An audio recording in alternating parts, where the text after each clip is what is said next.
dedicarte a lo que son a las redes sociales. Nos comentas que has trabajado en la cocina. Coméntanos un poquito cómo ha sido tu etapa de cocinero. La cocina es amplio, ¿no? Como la matemática es infinito, pero sí tuve bajas y buenas también, ¿no? Bueno, uno a veces, yo llegué a un restaurante pues pequeño, ¿no? A lavar platos, comencé lavando platos, pero ahí cuando comencé a cocinar, escucha que cuando uno falla pues el jefe viene,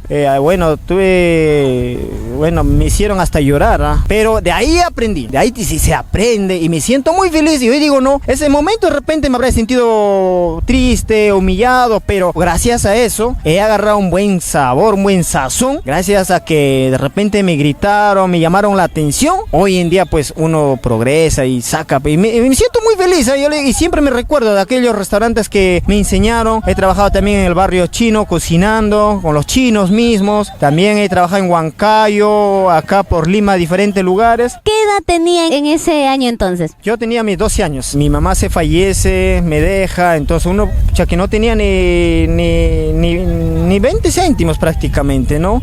O sea, ¿qué hago? ¿De dónde como? Ahí me voy a lavar platos, está rompiendo los platos, el descuento, tú sabes que pasan, ¿no? A veces no estás lavando, lo sueltas, ya te descuentan, pero así vas aprendiendo a ser un buen hombre pues en la vida.